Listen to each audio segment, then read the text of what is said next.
the 2.45 miles of Mosport Park in Ontario, Canada. A circuit designed to test even the champions among those who come here. He's just 27 years of age, the winner of this year's first Trans Am round at Miami back in February. Tom Kendall has more road racing experience than veterans twice his age. In 1990, he drove a Chevrolet to the series championship. Today, he saddles a Ford from the prestigious Jack Roush stables. 1989 was the year that saw Dorsey Schrader claim this most prestigious championship in American road racing. That year's Trans Am belonged to Ford, and like his younger competitor, the always aggressive Schrader has elected to maintain his allegiance to Ford in this year's Trans Am Series. It's been since 1978 that Greg Pickett hosted a series championship, yet he and his trusty Chevrolet are continuing the search for number 2. Pickett's covered more miles, slid through more turns, competed at more tracks, and set more records than anyone else in today's Trans Am field. Driving last year's championship car is the 1987 Trans Am Series champion Scott Pruitt. Back then, he drove a Roush Mcclure. He tried Indy cars for a while. Now he's part of the 2-car Chevrolet team of Buzz McCall. His partner in crime, Jack Baldwin, longtime Chevrolet advocate and winner of the 1992 Trans Am Series championship. Baldwin brings a "pardon me, please" coming through attitude to this series, reminiscent of what you'd see from old-time flat-track drivers. 5 champions, each searching for the magic that once brought them glory. Each ready to answer the challenges of one of the toughest courses ever built, as they and 20 other drivers compete for the honors today in the SCCA High and Zell's Trans Am Championship. No, it's not the Stars and Stripes. It's the Maple Leaf of Canada. We're north of the border for the second round of the 1994 SCCA Trans Am Championship Series here on Prime. Hello again, everyone. I'm Rick Benjamin. Great to have you with us today here at Mosport Park. If you're with us back in February at Miami when the 94 season kicked off, you saw a Tom Kendall benefit event. Kendall started on the pole in his Roush Mustang and checked out. No one could stay close to him. Since then, all the other teams have been busy testing, and the SCCA has been busy as well, trying to even up the competition. They've taken a little away from the Fords and tried to give a little more to the Chevrolets for the second round of the 1994 Series Championship. Great to have you with us on Prime. And for more on those technical changes, my colleague on these broadcasts, champion driver Bill Adam, had a chance to go down in the pit area earlier and see what's going on. The SCCA worked very hard on mandating equality in the Trans Am Series. And under the skin of these two cars, the cars are remarkably equal. Both the Ford Mustang and Chev Camaro have identical 310 cubic inch motors of about 630 horsepower. Both cars run a 5-speed transaxle, and both cars weigh 2,725 pounds. But beyond that, the similarities end. It becomes aerodynamics. Last year, Chevrolet unveiled the swoopy new Camaro that a lot of people felt may have an advantage on the long straights, where the Ford drivers, by their own admission, felt like it was trying to push a brick through the air. Well, this year, the new Mustang was unveiled at Miami. This car, the car of Tom Kendall, sat on the pole and went on to win the race. But perhaps too handily, as the SCCA felt it was more than just Kendall's wonderful talent that gave him the victory. It might have been aerodynamics. And here at Mosport, a high-speed track, they've made a change. The hood is now lowered to decrease some of that wonderful front-end traction the Mustang has enjoyed. And to give the Camaro some more front-end traction, they've given them a change also. Under the front end, they've now allowed the addition of a 1-inch splitter should they choose to use it. What a splitter does is to add downforce on the front end by extending an aluminum plate out here to stop air spilling under the car. This, in effect, gives the car more front downforce. And on the back end of the car, maybe a change that's even more progressive, and that's a spoiler change. The rear spoiler has to maintain a height of 6 inches, but it had to follow the contour of the body line.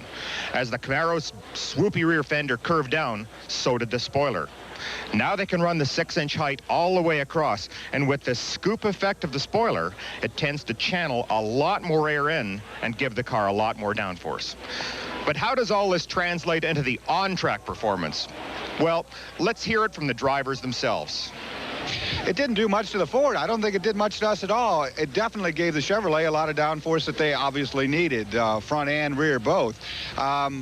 it's, you know, it's yet to be seen what that's going to be. Here at Mosport, you know, aerodynamic track, those guys are going fast. I think they'd have been going fast anyway. I feel like the Ford has such a big advantage that what they took away from the Ford really was like giving us the splitter. The splitter didn't do anything for us, and what they took away from the Ford didn't hurt them. They came with a lot. So as you can see, two of the past champions of this series have widely divergent opinions on those technical changes in their cars. Covering pit road for us today here at Mosport Park will be Chris Mcclure. Chris? Rick, the whole field is represented with a Pontiac, a Dodge, and a couple of Oldsmobiles, but they're way back there. The clear battle lines are between the Ford Mustang and the Chevrolet Camaro. Now, first blood on the season was drawn at Miami when this man, Tom Kendall, came up with the pole and won it wire to wire. Back then, the margin on the qualifying Tom was a second. Here, it's a good deal closer. Don't mean to suggest Miami was easy, but these guys are going to be able to be all over you a little more, perhaps. I'll tell you what, you couldn't be all over me much more than the finish at Miami. You know, the 3 cars covered by a blanket, but we've done a lot of testing in the off-season. The grid's extremely close here. We've got a new sponsor, an all-sport body quencher.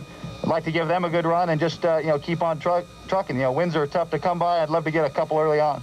Okay, Tom Kendall, he starts from the pole. Now, consider this. Back at Miami, the best qualified Chevy Camaro was a second and a half back. That piloted by Scott Pruitt. He's now perched on the front row. Scott Pruitt, 13/100ths of a second off Tom Kendall's qualifying. The rules and some other things have closed the gap. Can you shoot it out now with the Mustangs? We still got a long ways to go. You can see I'm just surrounded by Mustangs up here, but the Royal Camaro, it's doing a good job. We're going to run them hard all day long. It's going to be a long day. It's going to be a hot day, and so it's going to be real critical on tires. And like I said, we'll run them hard, and we'll make the best of our Camaro all day long. Scott Pruitt, he ran here in 86 and 87 and won in Trans Am. He's now with the team that's won the last 3 races here. A formidable combination.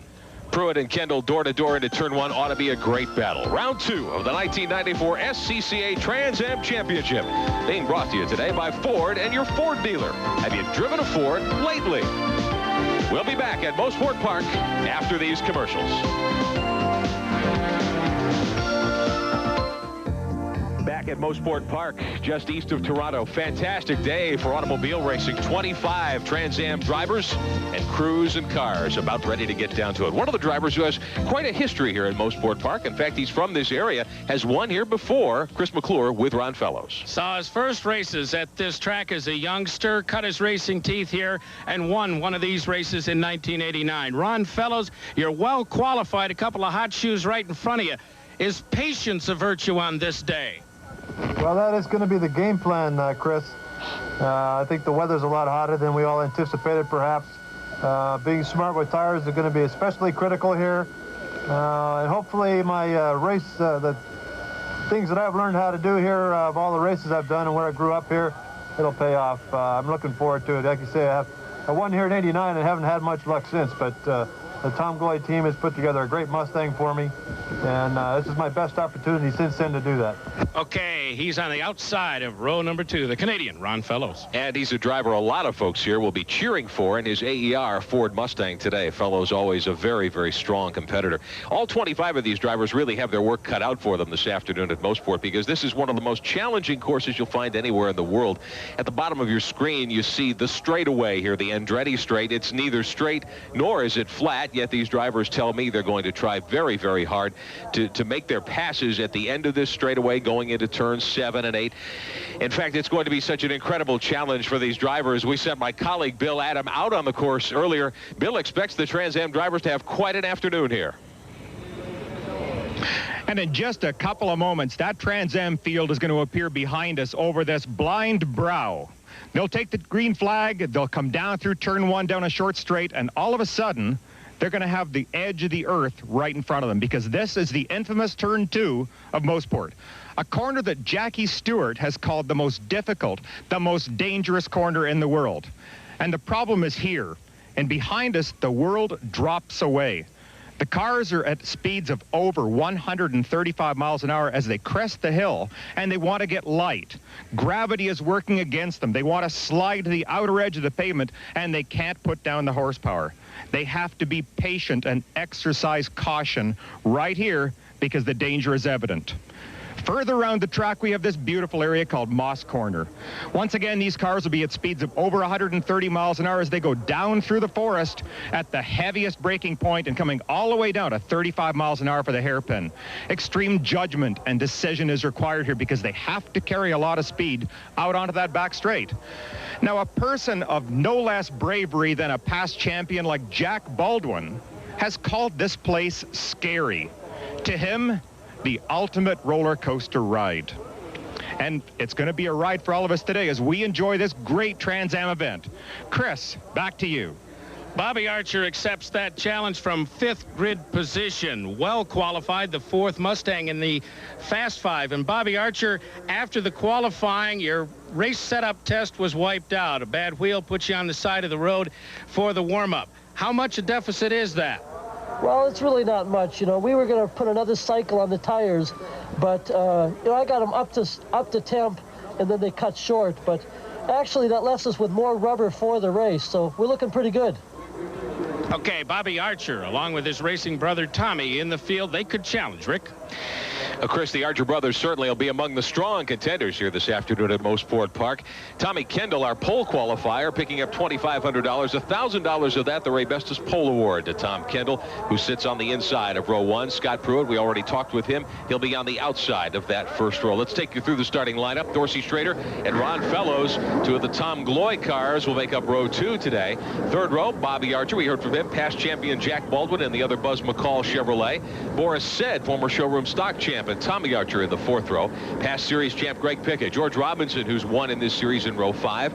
Paul Gentilozzi, the leader of the Rocket Sports bunch, in row 6, and his young teammate Jamie Gallis. Row 7, Ray Kong and John Gooding in another Ford. The 8th row, Bill Saunders, one of the Archer brothers cars, and Rick McCormick. Tim McAdam in the series now, and Bob Patch, the only Pontiac driver.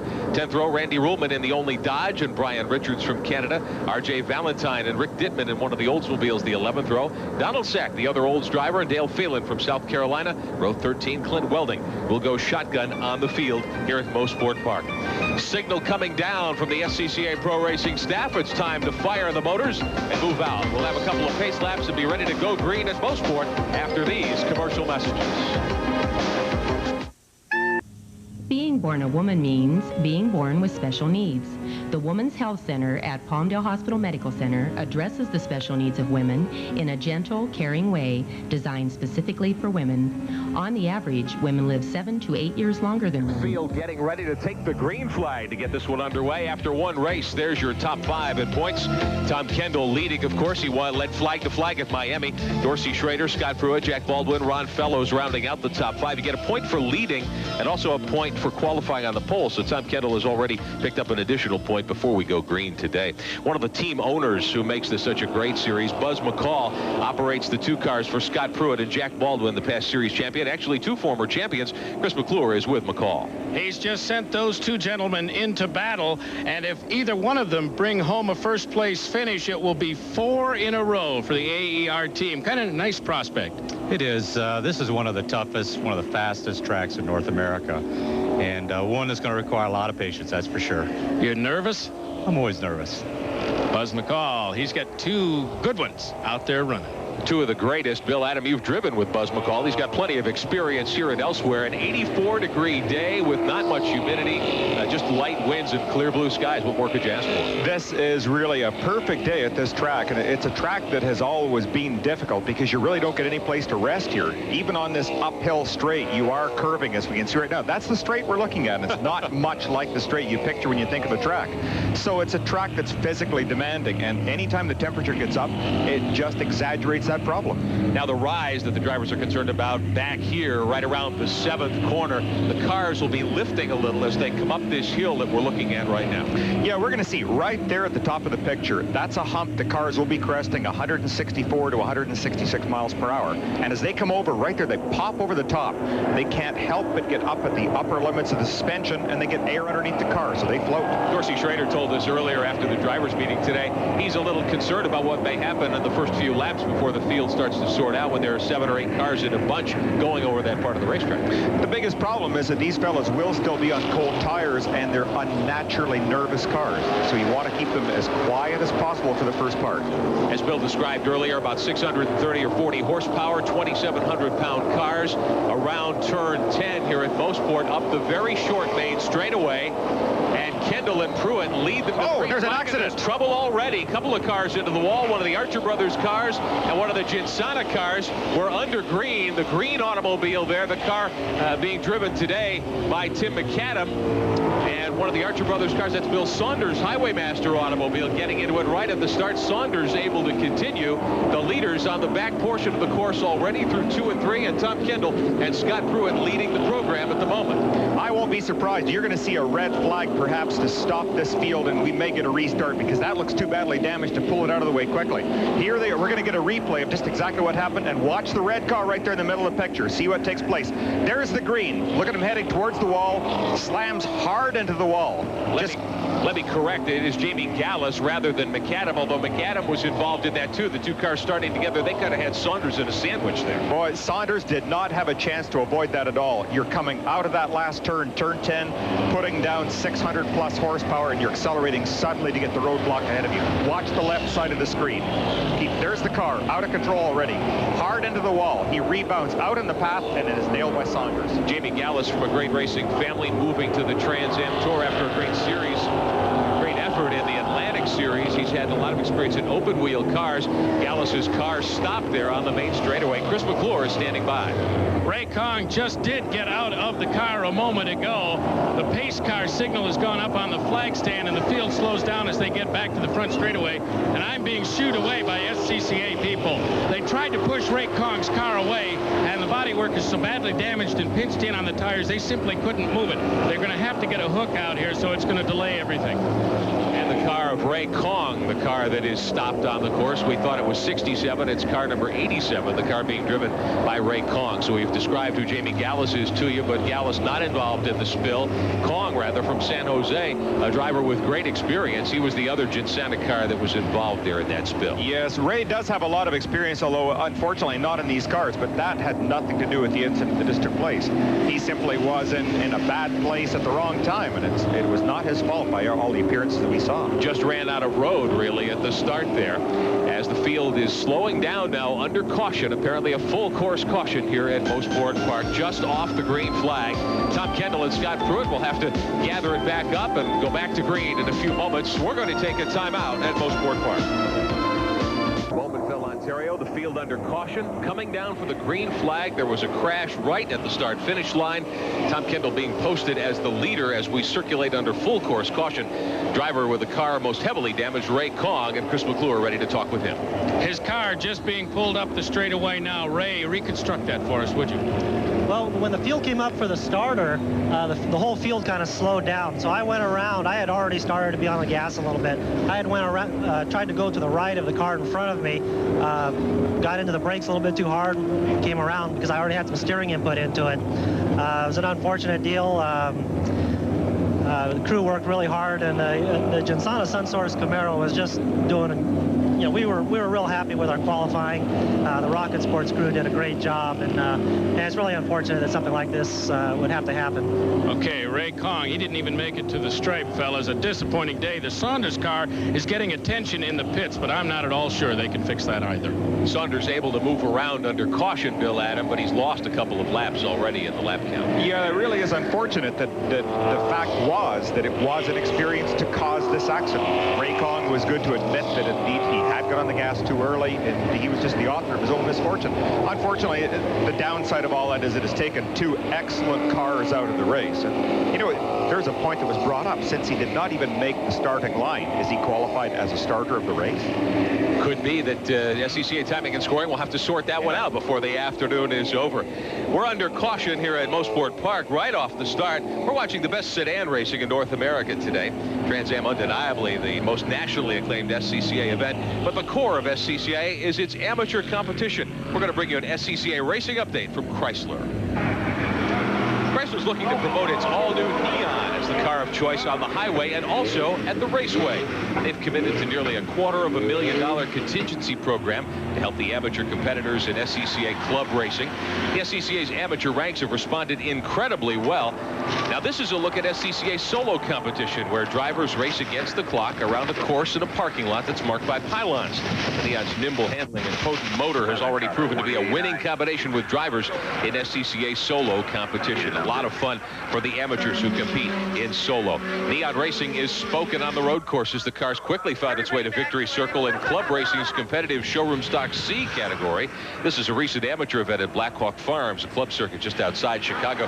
The Neon paddock area full of competitors as they were getting ready for their competition at Blackhawk Farms on this particular day. The paddock reserved for Neons just chock full of folks getting ready for their upcoming event.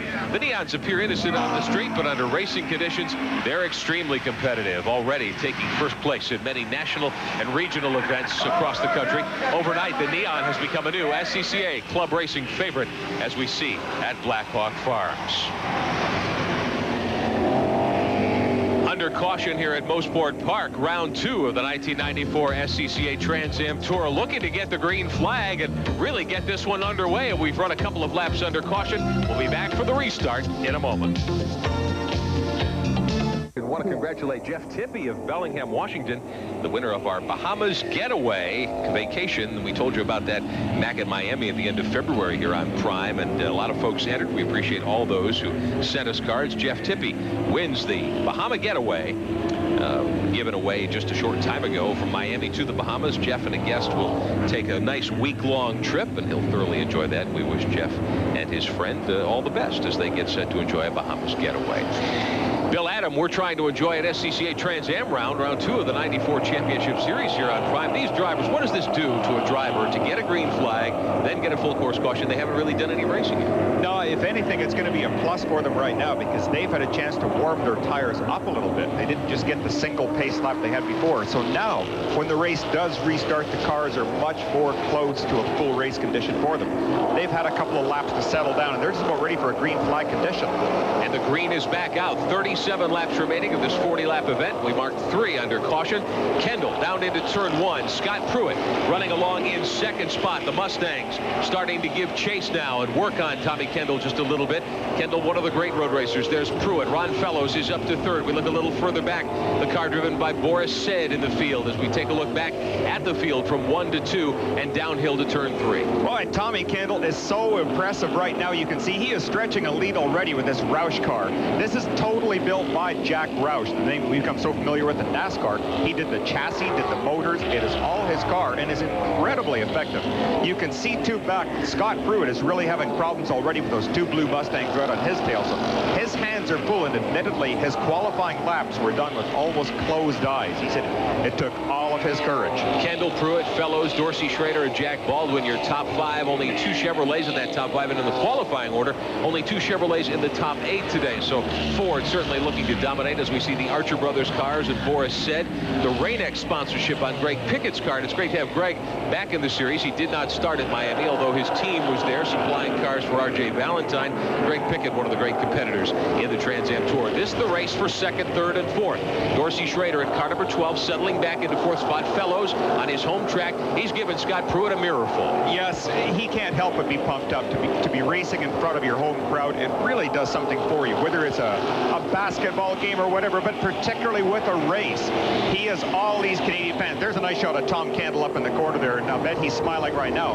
He's got a bit of a lead, but look at how he's driving the car, and I think this says a lot. Very, very smooth. And as the race goes on, all of the drivers had expressed some concern over tire wear today.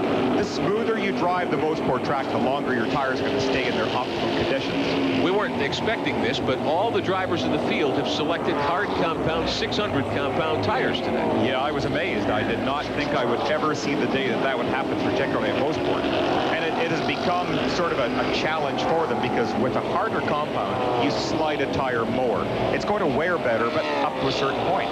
Because you're sliding more, the temperatures build up, and then you wear that even harder than you would with soft. Everyone's staying nice and straight. Here's a battle for third taking shape. The Tommy Kendall car moving away as we look back a little further in the field there. The two Gloy cars, the two blue Mustangs, side by side for third spot. Fellows is third. Dorsey trying him on the outside for fourth. Yeah, and look at the Hot Wheels Camaro. They made a huge air block going up the straight, and Jack Baldwin had to be smiling at this one developing. It's interesting that Tom Gloy will allow his two teammates to battle each other, and to show how close they were only 1/100th of a second apart in qualifying, so they're very well matched drivers and cars. No number 1 and number 2 car on that team. It's every man for himself, to be sure. Kendall with about a 4-car length advantage. The top 12 are nose to tail down the short straight between turn 2 and turn 3. Dorsey Schrader looking for a way to get around Ron Fellows as the two blue cars there battle for third. The two Mustangs. Fellows looking inside of Pruitt just a little. Yeah, Pruitt is playing a little bit of a blocking game right now. He is working that car so hard. I've seen a couple of times already where the car is wiggling under braking, showing that he is right on the limit of adhesion. Watching them go down the hill here. This is 135-mile-an-hour stuff, and then right there, heavy braking. Now that time he was stable, he was okay, there wasn't a problem. But he is really going to be pushing hard. Now, Pruitt is an Indy driver this year as well. He is doing a lot of testing for an Indy team, so when he finishes here, for example, he jumps on a plane, heads out, and right into an Indy car. This is the best thing possible for a racing driver, to get all of this exposure to daily racing. Scott Pruitt, certainly one of the great drivers in the series, past champion here, his 36th career Trans Am start in the Buzz McCall 01, the Royal Oak sponsorship on that car. That's the car that Scott Sharp took to the series championship last year. Sharp now advancing to Indy cars, trying to qualify, in fact, for the Indy 500 this weekend. Field back onto the main straightaway, very short main straight here at Mosport. Kendall has led all the way, but Pruitt has been close to him several times already. He has, and I'm very surprised right now. I really had expected Tom Kendall to pull out a 3 or 4 second cushion and try and stabilize there so that he wasn't pushing the car.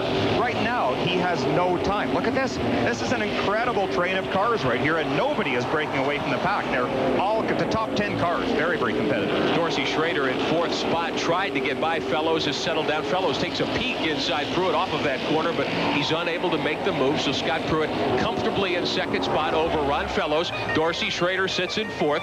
Jack Baldwin is fifth. We're 6 laps into the High-Azels Trans Am here at Mosport Park. Round 2 of the 94 Trans Am Championship on Prime. We'll be right back. On Prime, Rick Benjamin, Bill Adam, and Chris Mcclure with you on a gorgeous Sunday afternoon for racing.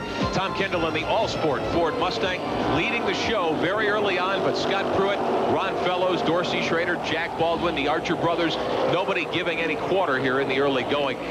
Kendall really doing a fantastic job. One of the things everyone's very concerned about today is tires. Chris Mcclure has more on that. Historically, the tires have not been much of an issue on this racetrack, in that they weren't abused enough for people to worry about what compound they had. Unusual in that every car in this field chose hard tires for all 4 corners.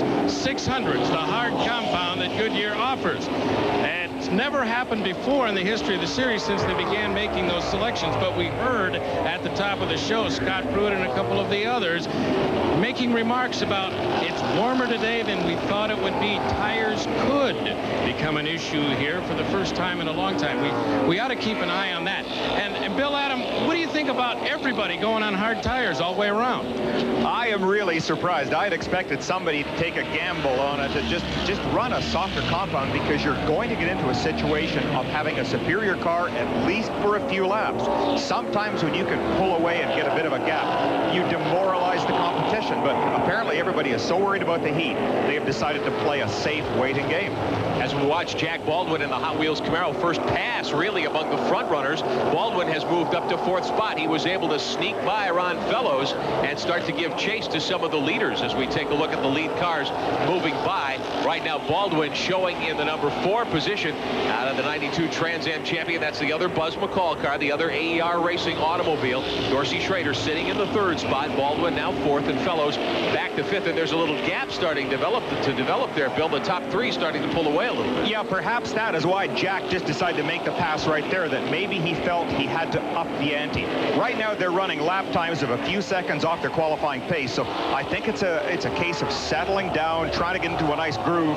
But how fast do you go? How slow do you go? This is all it's a poker game right now. Bobby Archer in car number 9, moving up now. He is in 6th position, right behind Fellows, and it looks as though Fellows may be starting to lose something. He's got a problem, no doubt about it, and the Archer brothers will go by. So a tough break for Ron Fellows, former winner here at his home track, and he is apparently out of the action. We see his car very slowly out of turn 7, out of the Moss corner, as the leaders move up the Andretti straightaway. You are right. Unfortunately, Archer was in the wrong place, the wrong turn, and any other corner he could have swung wide. At Moss corner, it is so narrow getting out of that hairpin, he just simply was blocked. I think he may even have contacted the back of that car, so we'll have to keep an eye and watch the front of the car to see if there's any damage on that Archer Mustang. Looked like Fellows had perhaps lost something in the motor earlier, because he did slow down markedly, and then obviously something broke as he came out of that turn. Now the top 4 starting to settle down and pull away. Kendall still your leader. Jack Baldwin now up to 4th. There's the Archer automobiles in 5th and 6th position now.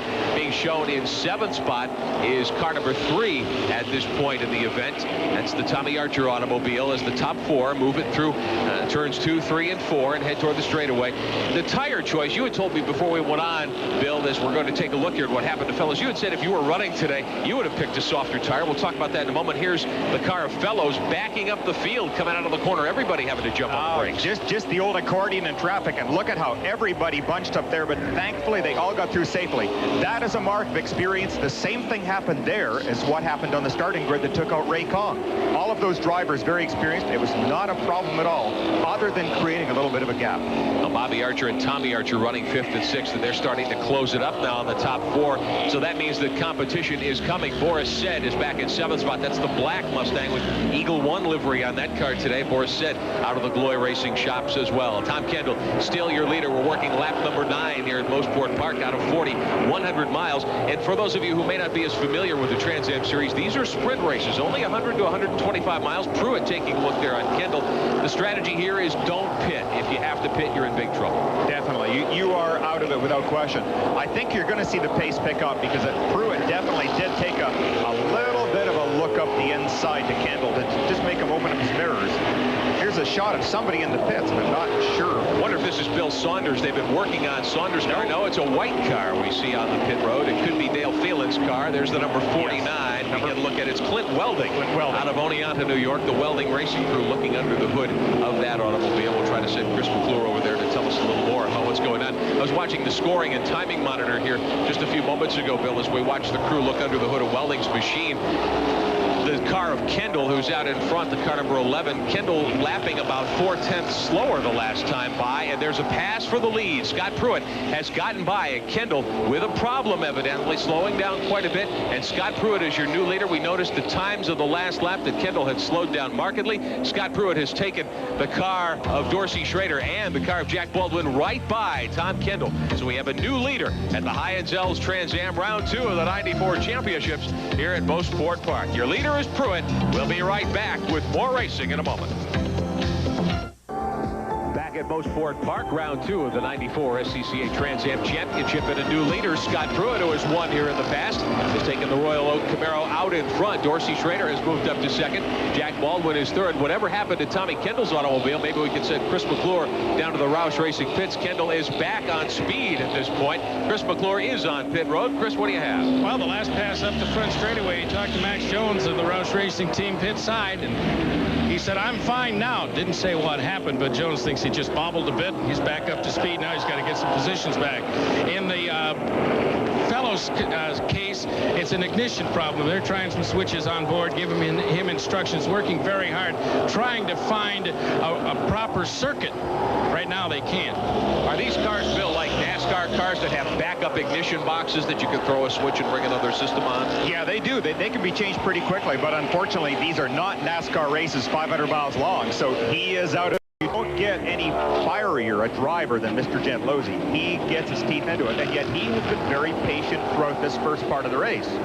He is a well-fixed real estate developer in Michigan, does very well at his private business, and racing really is another major business. He's the owner of Rocket Sports. They built their own chassis, and he is back in the Trans Am Series this year, started toward the end of last year, as we watch a move by Boris Said on the back straightaway. Said trying to move up and take fourth away from Tommy Archer as the leaders move up the Andretti straightaway. Here's your leader, Scott Pruitt. Baldwin is second. Bobby Archer, Tommy Archer, the two brothers and teammates. Said back in fifth in the black car. Those are three Mustangs trailing the two Chevrolets. Baldwin running in second spot, lapping by the car of Clint Welding. We showed you Welding on pit road earlier. He started shotgun on the field, and the leader's now moving by to put him a lap down as we work lap number 17 here this afternoon. The two Buzz McCall teammates out in front. Baldwin at Mosport, a 7th, a 6th, a 2nd, and 3rd the last couple of years. We take you back all the way to 1990. He is a wonderful racing driver. No matter what Jack Baldwin gets in, his foot is on the floor. And we watch him quite frequently in the IROC series, driving cars that he is not familiar with, not like the Camaro here. And he's a whale of a good driver, so he enjoys this sport. He started to dab a foot in the NASCAR waters a little bit in the last year or two, running a couple of Busch Grand National races. Tells me he hopes to do 7 to 10 next year. He is a great competitor in IROC, representing the Trans Am Tour. First Mosport Trans Am a long time ago, almost 30 years ago. In fact, 20 years ago, make that 76. Ludwig Heimrat, there's a name you know. I do. Took the checkered flag. Yes, Ludwig is a real fixture of Canadian racing. One of these men that he's kind of like A.J. Foyt. Nothing makes him happy, but boy, he's great for his car. Another battle for fourth spot there as we watch Boris Said to the outside. I think he's going to get by Tommy Archer. No, Archer's able to hold him on. Again, this is high-speed stuff. They're cresting that hill at 165 miles per hour, 166. And then it's bravery. Who can wait the longest before you get on the brakes? Well, for the Archer, he's in the right spot. He's in the inside of the track. And Boris, unfortunately, is going to be faced with a tire wall. Boris seems to be getting off turn 5, the Moss corner, a little better. That's the second lap in a row. We've seen him get a good jump off that turn and a good run down the straightaway, but the Archer's able to block him there as we take you back through the front 5 or 6 again. Here's Tommy Archer moving by in car number 3. Joe Kantarek, his crew chief. They've had quite an interesting couple of years since they've committed to Trans Am. They were in Dodges the first few years. They lost their Dodge deal. They're with their third really different car configuration in the last 2 years. Yes, and it's got to be a bit rewarding for them right now. They had spent the money to come up here and test early, and in fact had tested equal times of the pole speed for this race today. During the pole qualifying sessions, they had not been able to rematch those times, so they were kind of frustrated. But now they made some changes on their car at the last minute, and they have to be very, very pleased at what's taking place in the early stages. Once again, Boris Said, though, closed right up coming out of the hairpin. It looked like, yes, see, the Archer car got a little bit loose on the corner, and look at how the Said car, the black car on the right of your picture, is coming up alongside. He will make the pass this lap. He's going to pull over in front of him. Yes. Made it right there. Pass for fourth spot. Boris Said out of Stamford, Connecticut, making the move around Tommy Archer and moving into fourth spot. Bobby Archer dead ahead. Said in one of the Gloy Racing Mustangs with the Eagle One sponsorship today on the side of the car. And he has now split the Archer brothers up, and that may have a little to do with strategy. The Archers riding together, and they are making their best effort right now to run in third and fifth spot. Tommy Kendall back in sixth. The Archer brothers doing great jobs here today in their two Mustangs. Chris Mcclure on pit road with another member of the Archer brothers team. Third brother is Mike Archer. He talks to Bobby most specifically. It was 3-4 a moment ago, now 3-5, but a good day for the team altogether. We expected a Chevrolet Ford shootout, but not necessarily your two guys right there together. Well, I think we can run right there with everybody. We've proven that in the past. The Shell Zone Highwaymaster Ford Mustangs, which are new to us this year, are running pretty good. I think we'll be okay. Right now we're running Bobby's car with the Archer Racing accessories on it, hoping to find a bigger, better sponsor for Bobby so we can run hopefully right at the front. Tommy Archer and Bobby Archer and their brother Mike in the pits for him today, helping mastermind this effort. At the moment, they're third and fifth, but here's Boris Said looking on Bobby Archer, the Archer brothers racing car. Boris trying to make a move and move up to third. Boris Said, one of those young drivers, he's still in his early 20s, who really a lot is expected of, I think, Bill. It is, and I think Boris showed how serious he is. Boris is one of the, how should I put it, the more flamboyant members of the Trans Am circus. And Boris even cut his hair into a very reasonable length to make himself more presentable, more fashionable. really things that are required when you get this level of excellence and prestige in racing. Bobby Archer's car number 9, also crew chief by Joe Kantarek, and Bobby's sitting in 3rd spot right now. He's pretty much been riding there the last many laps as we look at the top 2, the 2 Buzz McCall cars of Scott Pruitt and Jack Baldwin, and Tommy Archer running along in the 5th spot. Bobby up to 3rd now, and as again they move by some of the slower traffic here today. A little smoke from one of the cars. The 66 is the Dale Phelan automobile, who started at the back of the pack, as we watch the Archer car move by, the car number 9. Driven by Bobby out of Duluth, Minnesota. Leaders 2 Chevrolets out in front now, and a lot of folks thought this would be another Ford benefit, but Buzz McCall's team said not if we have anything to do about it. We're just past halfway in the Heinz-Ells Trans Am on Prime from Mosport Park, and we'll be back in a moment. Terrific competition here at Mosport Park, and Paul Gentilozzi seems to be a driver on the move.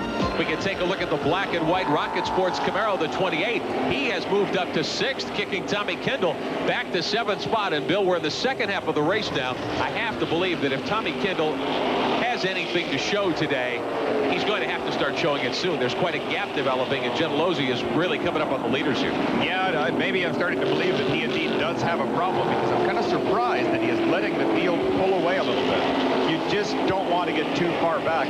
One of the problems in following this many cars is that if you're only following one car, you've only got to worry about that car making a mistake and you getting collected by his mistake. But now, any one of 5 mistakes could take Kendall out of the picture.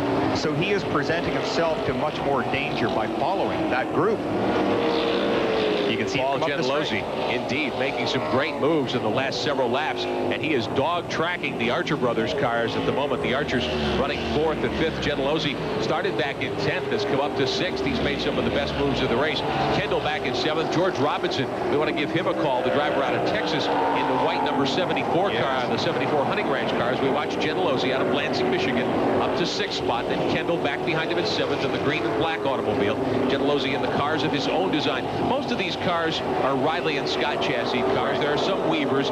Gentilozzi and Roush deciding they're going to build their own cars, go their own way, and I guess there's a lot of risk attached to that as we watch Kendall move closer to Gentilozzi to challenge for 6th. Well, interesting, too, that the man that he chose to do all the work on developing his own chassis was Lee White, one of the people who was responsible for Roush's dominance through the Trans Am years. He got Lee into leaving, originally went to Oldsmobile, now they're doing the Chevrolet cars, and just he's a brilliant designer. Lee White also is very familiar with this track. He used to race his own cars up here a long time ago, so Lee White knows Mosport as well as anybody. The Archers continuing to move by.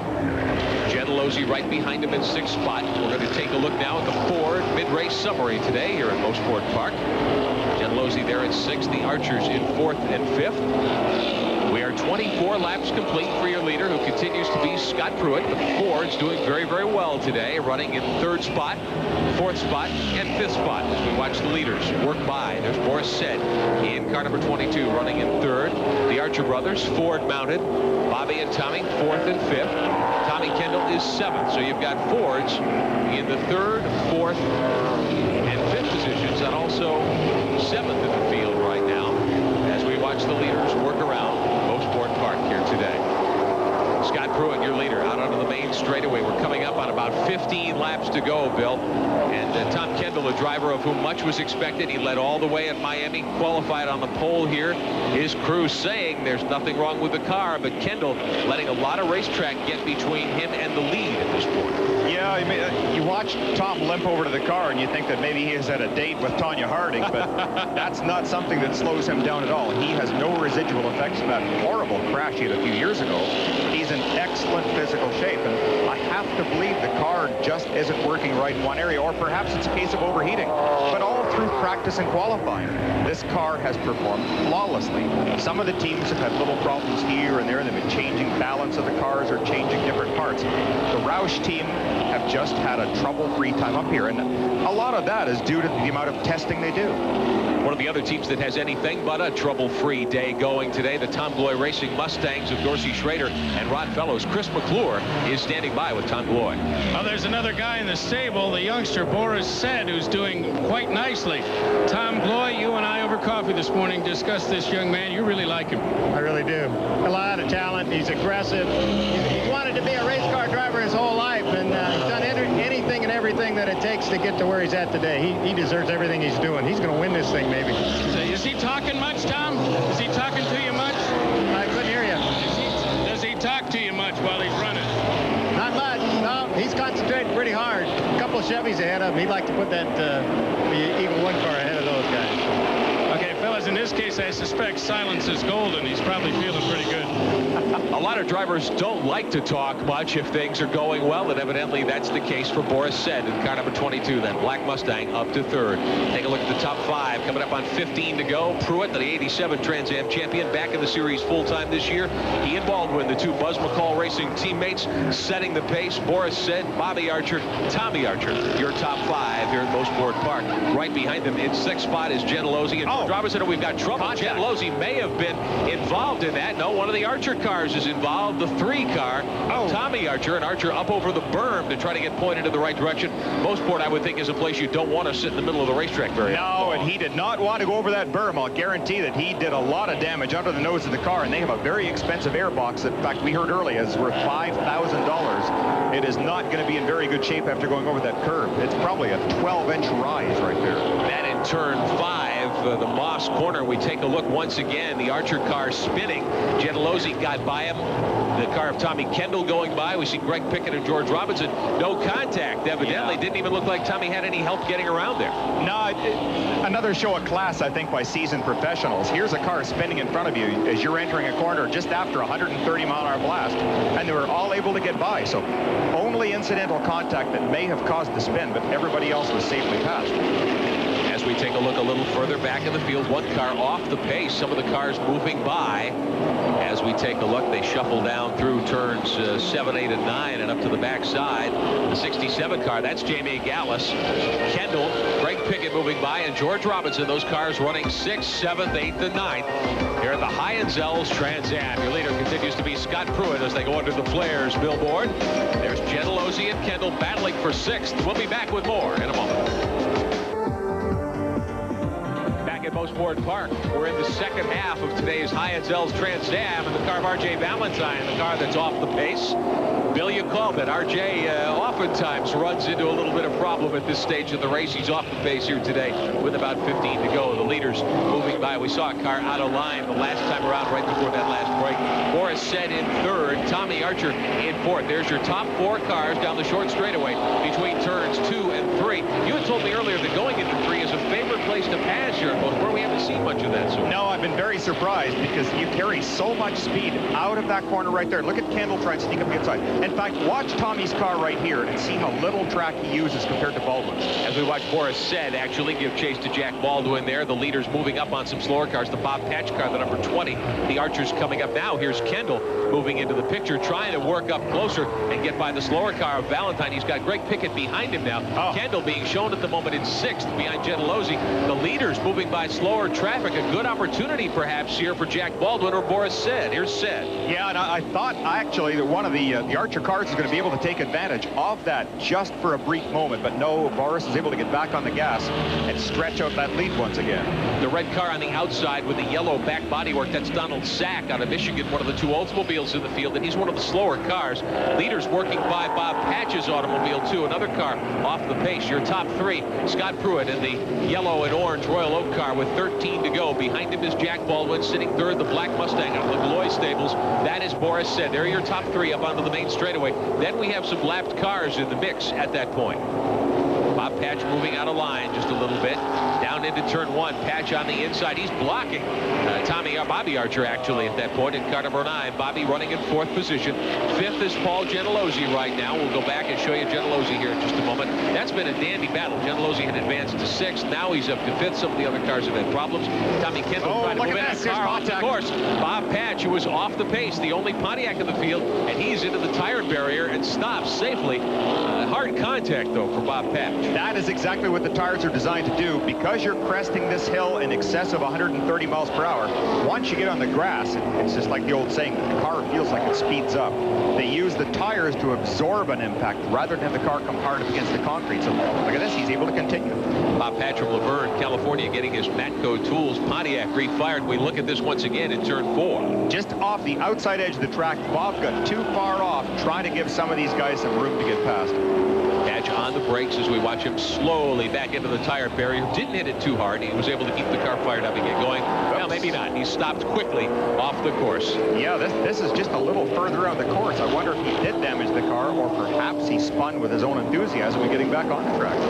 Patch, in any case, has stopped the Matco Tools Pontiac Trans Am, and it looks as though his afternoon will be over. We're coming up 10 to go here very shortly. And again, as we've mentioned, with the tire concerns, it is warm, 84 degrees at green flag time this afternoon at Mosport.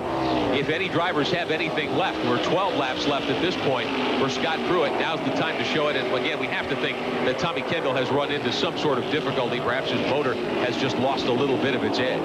Yeah, I'm sure it has. There's something that has to have gone astray in that car. There's certainly ample time to play a waiting game when a race is 40 laps long. But at this point, because they have put such a gap between third place and fourth place cars, now it's doubly hard for Kendall to try and catch up. So I don't think it will happen. As you see, the success that Buzz McCall's American Equipment Racing Team has had in the Trans Am Tour the last 3 seasons. 3-time champions Scott Sharp and Jack Baldwin have shared that bid. Now we watch Tommy Kendall coming off the 4th and 5th corners here, getting in front of Greg Pickett, sliding a little bit. Maybe his tires have gone. Yeah, and I made 2 errors there. I said between the 3rd and 4th car. It should have been between the 4th and 5th. But as soon as I said that, all of a sudden, Kendall has put on a spurt, and he is, in fact, closing the gap. Look, there goes 4th just out of the picture. Kendall is at 5th, and he's closing back up again. So this is not over yet for Tom Kendall. Kendall, with coming up on 10 to go, about 30 miles left in the chase here today, needs to get it back in gear. He qualified on the pole much quicker than everyone else. Now he's got some open racetrack in front of him with the leaders just ahead. Kendall is being shown in 5th. He's advanced now. He's gotten by Gentilozzi. We're going to show you the leaderboard here in just a moment. As Kendall works back into it, Scott Pruitt over Jack Baldwin and Boris said there's a little shuffling going on back there. Tommy Kendall, we believe, has moved to 5th spot now around Gentilozzi. Coming up on 10 to go here at the High-Enzels Trans Am at Mosport Park. Glad you could be with us today on Prime. Round 2 of the 1994 SCCA Trans Am Championship being brought to you by the new Dodge, division of the Chrysler Corporation, featuring the Caravan, the Intrepid, the Ram Pickup, and the Dodge Neon. We'll be back at Mosport to take into the checkered flag in just a moment. 10-lap battle to the finish here at Mosport Park. Coming up 10 to go. Great to have you with us today for the SCCA Trans Am Tour on Prime. Rick Benjamin, Bill Adam, Chris Mcclure with you on a picture-perfect weather day. We see the top 3 up onto the main straightaway. Pruitt, your leader in the 01. Baldwin second in car number 1. Boris sent 3rd in the 22, and he's starting to get Baldwin fits. Tommy Archer off the track earlier. Bobby Archer is 4th. Tommy Kendall now up to 5th. Gentilozzi has fallen off the pace. He's back in 7th spot and a good bit of distance back to him. George Robinson in the 74 car there running 8th. And Gentilozzi's going to have a problem too. His spoiler is folding under the right front corner. That is going to seriously upset the aerodynamics. So he will have a bit of a problem. But Tom Kendall definitely is on the charge in that Roush car. He is closing up very quickly. How often, what springs to mind? Scott Sharp. Yeah. How many times did we watch him fall back to 5th, 6th place, bide his time, come through, win the race, and of course he eventually won the championship through. As we watch Gentilozzi again with that damaged right front corner on the car, and here where aerodynamics are so important, that's causing him some fits. Ron Fellows back in the chase. We saw him briefly. Now there's Kendall moving by as we look at the leaders. This is the Andretti straightaway, and we watch Pruitt, Baldwin, and Sed. And there is the Bobby Archer automobile. Tommy Kendall with a lapped car in front of him. The white car, lapped car. Kendall in 5th now. He started on the pole, fell all the way back to 7th for a time. Less than 10 to go, and Kendall has the whip out. He does. He is flying around this track, and we have seen very little evidence of flying other than watching the cars get closer. So look at how smooth Tommy is. He is beautiful to watch, whereas some of the other cars, watch the Archer car accelerate out of the hairpin. You'll see a little bit of a tail slide like we've seen before, and they're moving around. The Kendall, the Roush car, is a very good chassis. He has saved his tires. He may have played the smartest waiting game of all as he is quickly closing. If his engine had soured for a moment, it's clearly come back on. A lot of drivers very concerned because they say the Roush team can get a lot more RPMs out of their Ford motors than the other teams can. He ought to have plenty of power in reserve. Well, they do admit that, and in fact, Dorsey Schrader thought that perhaps they were trying to help Tom's injury in making him shift fewer times. If you rev it higher, sometimes you don't have to shift from 3rd to 4th and back to 3rd. As we watch the battle for 7th, Gentilozzi in there along with George Robinson and Jamie Gallis, who we need to give a call to. Jamie Gallis in his first Trans Am start in that 67 car, doing a great job to crack the top 10. Chris Mcclure is on pit road for us. is the team manager for Buzz McCall's team, and they have positions 1 and 2. You've been watching them very closely in terms of lap times, tire management, everything in order according to plan. We didn't plan on leading the race. I think Tommy's laying back, saving his tires, making a good show of it. I think he's got a lot left. With that in mind, does your tires have enough left? You guys have been running a little quicker on a lap-by-lap basis. We'll find out about 7 laps. He'll not commit. No one wants to show their poker hand at this stage of the game, but we do have 7 to go, which means only about 17 or 18 miles of racing left, Bill Adam. And at this point, you've got to think that anybody who's got anything left at all, Pruitt now about 6 car lengths ahead, you have to think they've got to be charging as hard as they can. Well, it's getting pretty close to it. And I think that Kendall is closing up to a point now where he is going to start occupying the mirror of the 4th place car. It's very nice to be able to drive a race when all you've got to worry about is the car immediately ahead of you. You concentrate on your line, what he's doing, his mistakes. But now, that 4th place car suddenly sees this big black and green Mustang looming in his mirror. We took a look there at the Tommy Archer car. This is the battle for 7th, 8th, 9th, and 10th. Gentilozzi at the moment in 7th in the 28 cars. They left by slower cars. Back in 10th spot is Tommy Archer, went off the course, and we need to give a call to the Archer brothers crew. Tommy got back on course. I suspect he didn't even make a pit stop. He hasn't lost any track position to speak of. He was up in the lead group. Now he's in the 2nd draft of cars, and Tommy Archer doing a great job recovering from that spin nicely, getting the car back, pointed in the right direction and underway, and he's looking at a top 10 finish here today. Ron Fellows, same thing, car number 4. He's in 11th spot, also being shown on the lead lap. As again, we watch Paul Gentilozzi, damaged body work and all. Gentilozzi's fallen a little bit off the pace to 7th, but he's doing a great job holding off a bunch of very strong cars right behind him. Back up in front, meantime, Scott Pruitt still being shown out in front as there's a pass being made on Gentilozzi. Gentilozzi just lost 7th spot there. Here are your leaders. Pruitt over Jack Baldwin. Boris said is 3rd. Bobby Archer is 4th. Tommy Kendall 5th. We've got 6 laps to go here at Mosport Park, and we'll be back to take you to the finish in a moment. Leaders on the back part of the race course at Mosport Park. They work through the Moss corner, getting ready to move onto the main straightaway. Scott Pruitt out in front. Just a handful of laps to go, and it's great to have you with us today on Prime. There's Pruitt in the orange car. Baldwin is 2nd in the blue number 1. Boris said in the black car. And here comes Tommy Kendall, as you called it. Again, out of the hairpin, Tommy got a great run. Now we're going to see a case of bravery over the hill. Here we go, 165 miles an hour. Who waits the longest? Look at this, sideways side around A. Kendall is in the good position. Now we've got a left-hand turn up ahead. Watch this and see if he can do it. He and Bobby Archer door to door for 4th spot, and Kendall doesn't get by him. Bobby Archer says, no, you're not going to take it from me that easily up onto the main straightaway. Great action. Now he's got to rethink, but he wants to get by as fast as he can. Here he goes, down into 1. Kendall on the inside, making the move to 4th spot, getting by the Archer automobile. So Tommy Kendall picks off 1, but look at the gap up to 3rd. Unfortunately, by trying to pass through 8, 9, and 10, and staying side by side, neither car could really get a lot of speed through that. It cost them both a ton of time. But watch Kendall. Hearing's going to show, does he have it, what it takes? Is he going to be able to pull away from Archer? If he can't pull away, we're going to know that he's still got a lot of car left under him. He's already opened up 2 or 3 car lengths on Bobby Archer. He is 4th now. Tommy Kendall, your pole qualifier here today. Sat on the pole in the first race at Miami and led flag to flag. Today, he's elected to drop back and now try to put on a late race charge as we have less than 5 to go. There's your leader, Pruitt, with lap traffic ahead. Now, this will certainly play to the advantage of Tommy Kendall and the other cars. Jack Baldwin 2nd in the blue car, said 3rd in the black car. Here's Kendall in the black and green car, the all-sport Mustang.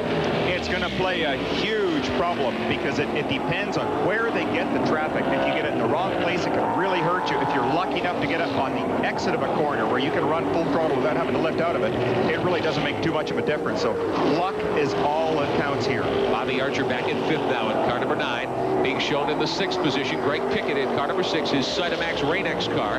Pickett, one of my favorite drivers in this series. He's been at it for going on 20-plus years now, almost since the inception of Trans Am. And he's really done a great job here today. His first start of the season did not make the haul to Miami, but he's here doing well. Baldwin lapping by Randy Rubin's car. Here's Kendall once again. 4 laps to go. Actually, less than 4 last time by start-finish as the leaders work the backside of the course. Here's Pruitt moving by a lapped automobile. Baldwin is 2nd. There's your 3rd car, Boris said. And now Baldwin will have to contend with the number 30 car. That's the Canadian driver, Brian Richards, making his only 4th, I believe, Trans Am Series start. And Jack Baldwin just got him at the wrong spot going into turn 4, where you have to be so careful. Look at that. Took him the entire length of the corner. Boris is closed right up on his tail, and Kendall now is on the tail of both of them. Kendall may get a shot going up the straight this time, Rick. They move out of the Moss corner, the very tight hairpin, and up onto the back straightaway as they get up through the gears. We'll see who gets the best jump here. I think Kendall could have a good run up the straight. Boris got really sideways on the exit of the corner, but now the horsepower of Boris's car is showing up here too. That's pretty impressive. Your top 4 cars. Pruitt has started to check out a little bit as these cars have developed a battle into 2nd, 3rd, and 4th. Boris said, now living in Carlsbad, California, in car 22, running in 3rd spot. Right ahead of him, Baldwin is 2nd, Kendall 4th. There's Bobby Archer in 5th. Greg Pickett 6th now in car 6, back up onto the main straightaway. They're going to put lap 37 on the board. 3 to go this time by, and this great battle for 2nd spot right here. God, is this the Jack best? Baldwin trying to hold off a couple of young Chargers as Pruitt now takes advantage. And if you're in that spot as Pruitt is, don't you think this is your opportunity to stretch it out? This is where you stretch as much as you can. You run it right to the maximum revs. And if you were short shifting before, if the crew chief told you you could use 8,800, you use 88 or maybe even 89 now. Everybody throwing out whatever they've got out of the card table because we're getting down to it. Tim McAdams' 94 car out of the Rocket Sports stables, a lapped car in the way, sort of, although Tim is a veteran driver and a very good driver. He won't block anyone purposely, but his car is there, and that's a factor. Yeah, Boris said very, very impressive. Scott Pruitt still leading right there. The Royal Oak car up the back straight. Doesn't have too many more to go. And now McAdam is going to operate as sort of a moving chicane to hold back the rest of the traffic. Baldwin now in 2nd spot, having to contend with McAdam. Said and Kendall right behind him in 3rd and 4th, the 5th and 6th place cars. The Archer automobile, Bobby Archer there. And right behind him in 6th, Greg Pickett, who's really turned in a good ride today. Greg Pickett started back pretty deep in the show, 9th, and he has advanced to 6th today. Pruitt, your leader, coming up on 2 laps to go. Baldwin holding up Boris Said, Tom Kendall, and Bobby Archer rounding out the top 5. We'll be back at Mosport with the conclusion in a moment. Good race summary, actually the closing race summary here today. The Chevrolets have turned in some great efforts as we watch Tim McAdam in one of those bow tie automobiles. Scott Pruitt and Jack Baldwin running 1 and 2. They qualified in the top 10, but they were really the only Chevrolets to qualify very well here today. Pruitt on the outside pole.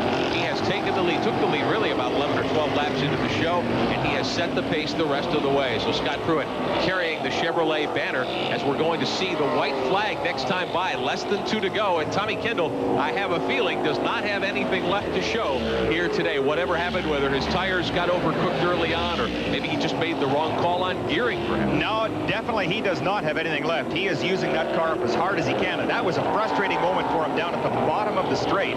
He closed up right on the bumper of Boris Said. In fact, was ready to pass. Archer was able to close up also. In fact, Archer got totally sideways going out of 5B, the exit of the corner onto the back straight. It was just a huge motion, but it gave Boris a little bit of an advantage. There was so much confusion, he was able to stretch out a couple of car length lead, which is so important right now. Leaders on the backside of the course. That should have been the white flag lap. Scott Pruitt showing the way. Jack Baldwin is 2nd. Boris Said running in 3rd. 4th spot to Tom Kendall, running in 5th. Bobby Archer, we're in the final go-round here at Mosport Park. Again, there's an indication of how hard people are trying. Boris Said's car dancing under braking. The back of the car just hopping, entering turn 3. The entrance to that corner, probably 120 miles an hour. Watch down to the hairpin again, see if the same thing happens. Here comes Kendall to the inside, doesn't have room to make a pass. He took a look, didn't have enough. Here he is. This is the exit here. So important to carry the speed onto the straight. And again, he gets blocked. Turn 5, the Moss corner up onto the Andretti straightaway. Last time around, your leader is Pruitt in the orange 01. Baldwin is 2nd. Said is 3rd. Here's Greg Pickett making a move. Pickett in the yellow car, the Rain-X Camaro, trying to move around the Bobby Archer automobile as they move up the back straight. Oh, and someone's motor just let go. We see white smoke out of Jack Baldwin's car. Oh, no. Baldwin coughing a motor on the last lap, and we'll see if he... Oh, and they're off in the oil. All of the cars behind him are off in the oil. Baldwin's going to go off, too. Baldwin's going to lose it. The 2nd place car contacts the concrete barrier. A wild finish. But look, we see the Archer car off the track. We believe Tommy Kendall off the track, too. Scott Pruitt is going to go unchallenged. Boris Said, I think, is off. Everybody is off. There's trouble on the racetrack. Bobby Archer off the course in the oil. Frantically desperately trying to get back on the track. Baldwin's car is up against the wall. He has spun in his own oil. Baldwin with troubles on the backstretch of the last lap. He was running second. The motor let go as they went up over the hill. Everyone going by. Unbelievable. Tommy Archer, you can see he and look at Boris said. He collected Boris said into the barricade. They had one corner to go through. And Bobby Archer's going to limp home. That car barely able to be kept on a straight line. Archer gets over the start-finish line and stops dead with heavy body damage and frame damage. I'm not sure. That may be second place. I think so. Boris said was running third. We know Baldwin didn't get to the finish line. Baldwin blew and whacked the wall. We know Boris said, who was third, didn't make it. Tommy Kendall may have come out of this in second spot. We'll wait and see. Kendall, according to timing and scoring, being shown fourth. But we know your winner is Scott Pruitt. We'll try to sort all this out for you in just a couple of moments, and we'll be back to talk to the winner, show you what happened here on this very wild last lap of the SCCA Trans Am Tour at Mosport Park, won by Scott Pruitt. We'll be back. We've won more races in the history of NASCAR. Fact is, we've won more races over the last 30 years than any other automotive company.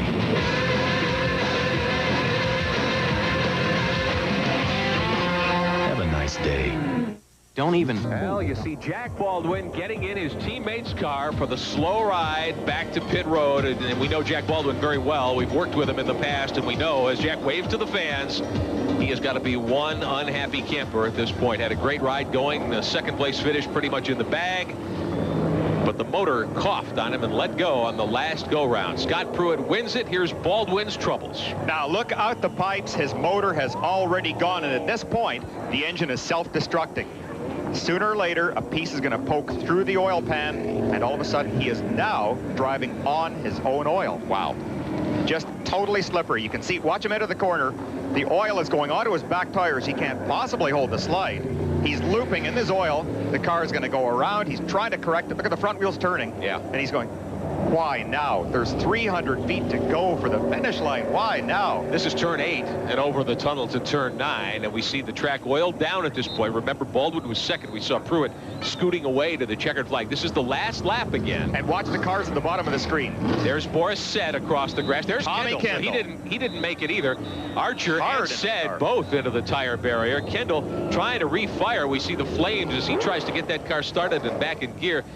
Now Bobby Archer's against the barrier. He did get restarted. We'll show you that in a moment. And Bobby Archer did limp across. They're showing in second spot at this point. The scoring shows Baldwin, but he didn't take the checkered flag. Baldwin's car against the barrier. Chris Mcclure on pit road with team owner Buzz McCall. Well, absolute acceleration turns a little bittersweet. Looked like 1-2, and then Jack has the problem, but you still have 4 straight here. Well, it's the downside of a 2-car team. I mean, sometimes they bring you a lot of joy, and sometimes real mixed feelings, but it was good. Congratulations. Appreciate it. Buzz McCall, they got to win. A victory for the AER Racing team, and Buzz McCall, a very happy driver to see, or happy team owner in this case, although a former driver, to see his driver Scott Pruitt take the checkered flag. But a wild conclusion. Baldwin's motor gave up about 1 mile from the checkered flag. Boy, you figure these are 100-mile events, and you set things up to run 100 miles, and you don't get there. I can remember reading years ago, the idea of a perfect racing car is to build it to go just far enough. Well, this car was about 300 feet short of being perfect. We need to check and see where Tom Kendall did end up. A lot of question marks there. Kendall didn't hit anything. He slid off the course. He got refired, we believe. There's the car, the number 3 car of Tommy Archer against the barrier. He got into the oil and whacked it. That's the second trouble spot. He had a great run going after that earlier spin. He hit that thing hard too, and you can see the medical on the scene taking care of him right away, so they want to make sure he's okay. But he had to hit it just so hard, and his body is being thrown sideways, giving himself like a whiplash. Now these cars and drivers have their work cut out for them. It looks as though we've lost 3 or 4 very good cars here in the field.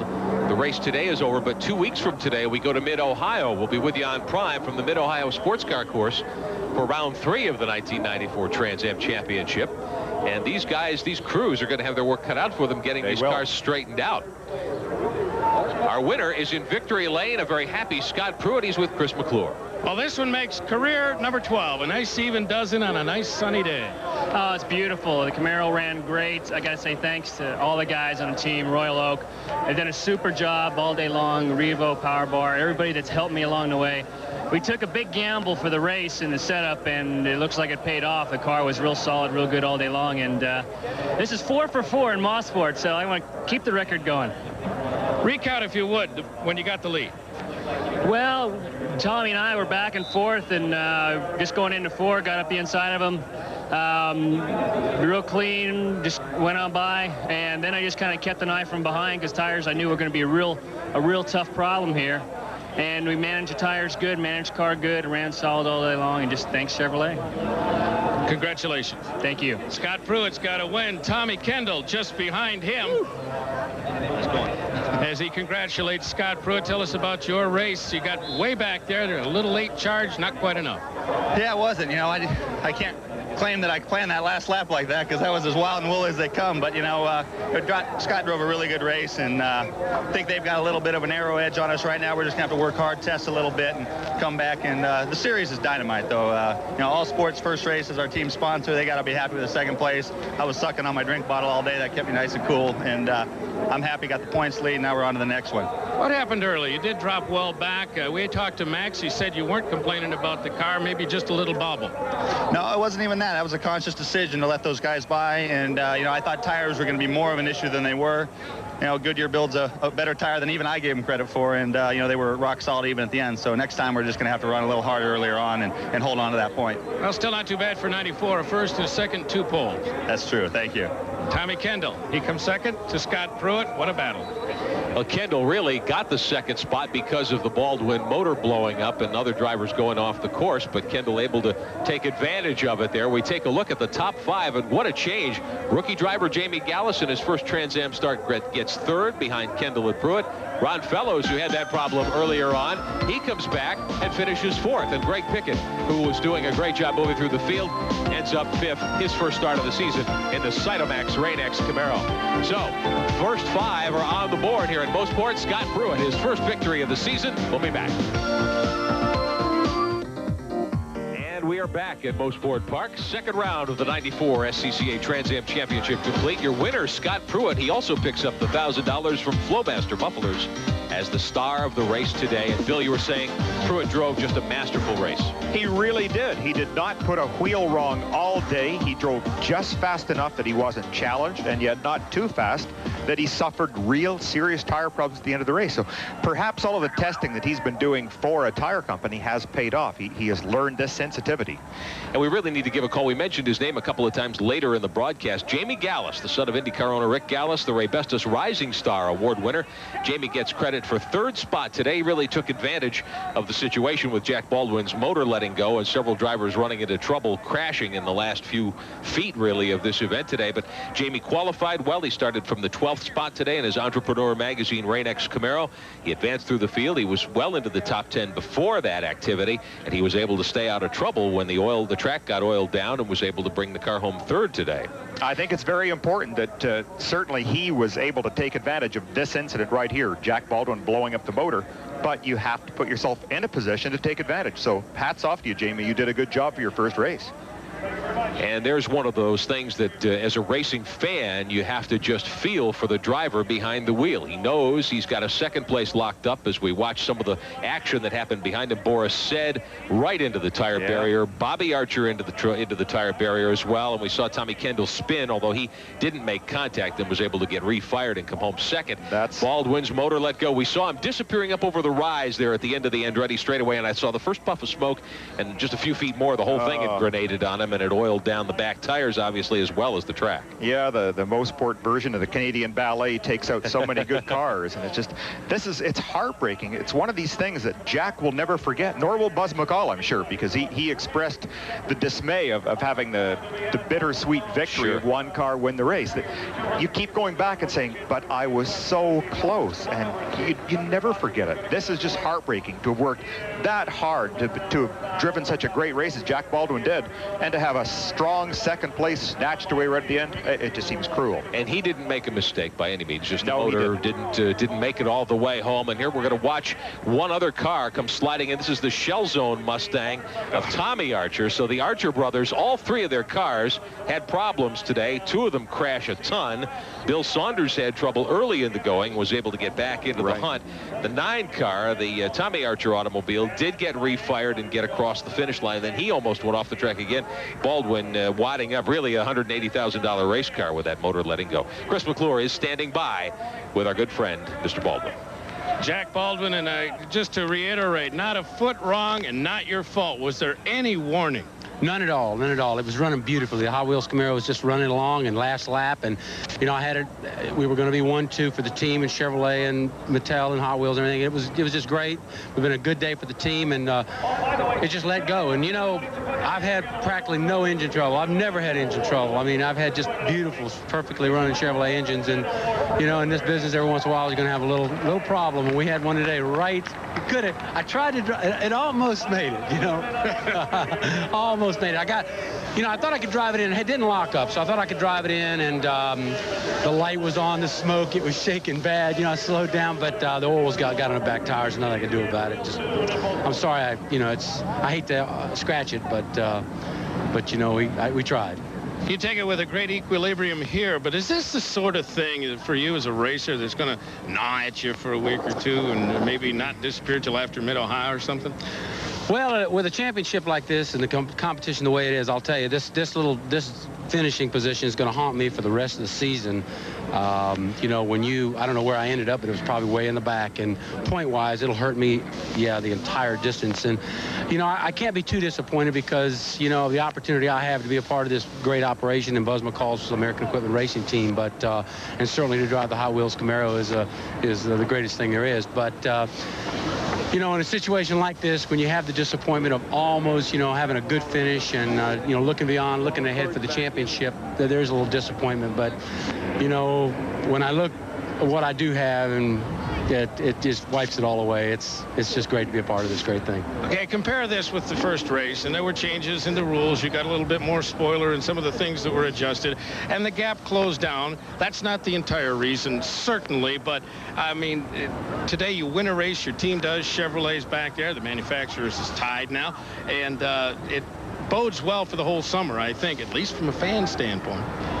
Well, let's hope that it keeps going this way. We feel like the Mustangs possibly have a little speed on us and a little aero advantage, and then there's a few little things. There's a lot of things going on there, you know, but we're going to work really hard. You know, we're not we at Chevrolet, the Boy Tie boys, are gonna really work extra hard, and we're gonna battle it every lap all the time, and hopefully, you know, all the races will be like this, as competitive as this, and it'll come right down to a close, tight championship, and hopefully we'll win it. Thanks, Jack. Thank you. Well, good news indeed that Jack Baldwin is intact himself, Bill Adam. That was a hard lick he took into the wall, and then a second contact there. These cars very safe, of course, and very stoutly constructed. Glad to see Jack okay. Well, and as we take a look at the driver standings, after 2 events, Tom Kendall still leading, but Scott Pruitt has closed it up. Only 5 points separating the top 2. Fellows, Gentilozzi, and Baldwin in the top 5. You can see, as Jack was saying there, finishing 11th today really hurt him in the point chase. He's 24 behind. That did hurt. I think that was the thing that hurt him more than the impact with the wall. He would probably have been doing twice the speed and hit the wall. He would still have been angry. He wouldn't have felt that impact at all. It's just one of those things like, no, not now. Jack Baldwin takes it in good humor. The rest of the drivers who finish well take it happily today here at Mosport Park. Scott Pruitt, your winner. Kendall, Gallis, Fellows, and Pickett round out the top 5. We'll be back to meet more of the competitors who did battle here today when we continue on Prime from Mosport Park.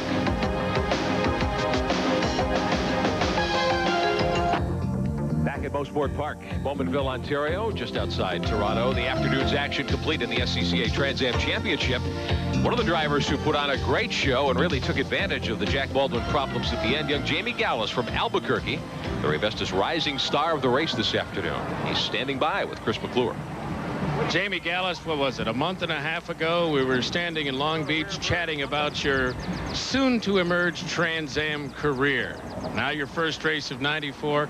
I don't imagine you could really honestly hope for the podium. Well, no, and yet we're here. So I didn't really set a goal for this weekend. I wanted to finish the race and kind of go to school on these guys, and I did. And kind of lucked out into third place, but I've been on the other end of that stick before, and I'll take what I can get. So racing will take some back along the way, no question about that. But you have been very busy. This is no accident, no pun intended, that you were able to do well. You've tested a lot since you announced the program. Yeah, we've actually just done 2 days of testing, so not that much, but because of the caliber of the team and the strength behind Pickett Racing and our Chevy effort and Peter Shea's entrepreneur commitment, we were able to make the most out of those 2 days, and I think it showed today. Tell us about the race leading up to that final lap, which was decisive for you in terms of the third place position.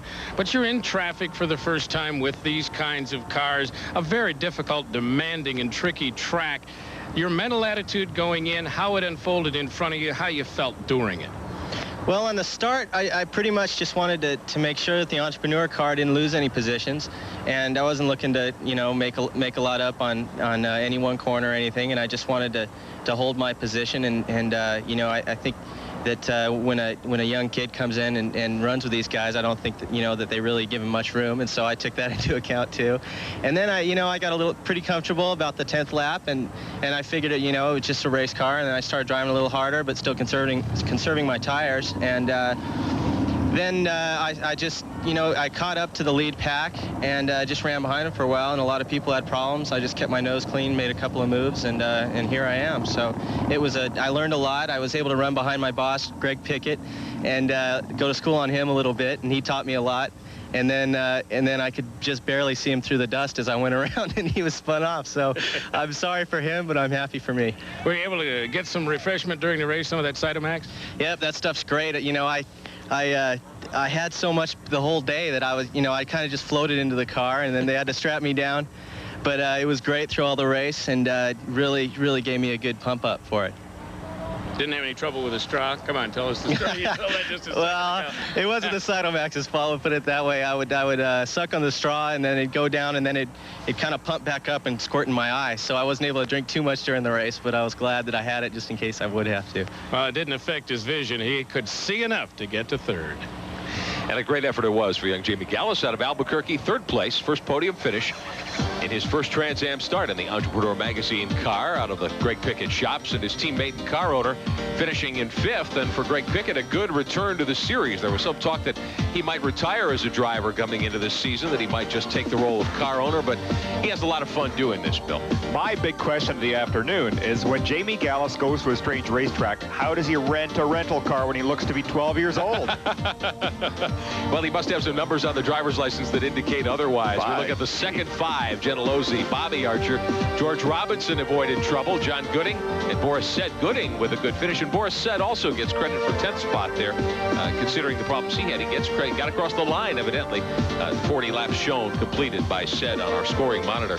Jack Baldwin, Tommy Archer, Tim McAdam, Randy Ruhlman, and Brian Richards, 11th through 15th as we take you through the running order. Good effort for Richards, who started at the back, the Canadian chauffeur out of Vancouver.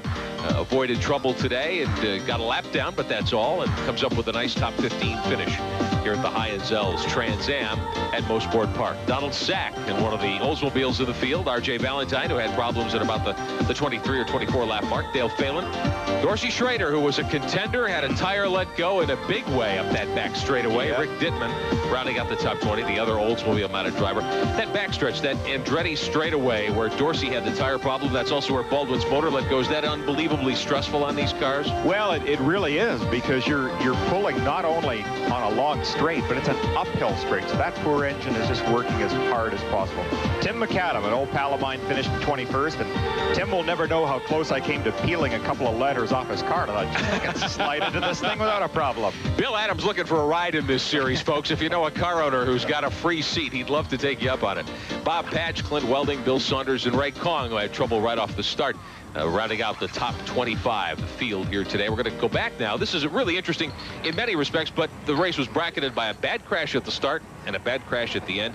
Here's the green flag. The leaders go under the starter's stand, and we took a little look back further in the field. And Bill, you saw it first, the dust kicking up. Yep, again, inexperience. We saw so many examples of wonderful talent today. Well, here is an example of inexperience. On the gas way, way too early when there wasn't room to do it. Watch the green car. Watch him up the inside as he tries to hit the brakes and avoid the car that he's catching very quickly. Puts it sideways on cold tires, slams the wall, and then all of a sudden, the track is blocked. And that was where Bill Saunders, the third Archer car, got in trouble. Ironically, we had a little confusion at the start with the car numbers. Ray Kong and Rick McCormick, the two green Ginsana team cars, were the two cars involved, and they bracketed. As we see the Kong automobile into the wall hard. Then Saunders was the meat and the sandwich there, and his red Archer Brothers Mustang came to grief early on too, although they did get him back on the racetrack for a time here at Mosport Park. We'll be back to wrap things up for you today on Prime, the 1994 SCCA Trans Am Tour Round 2. Complete today. Your winner, Scott Pruitt. We'll be back.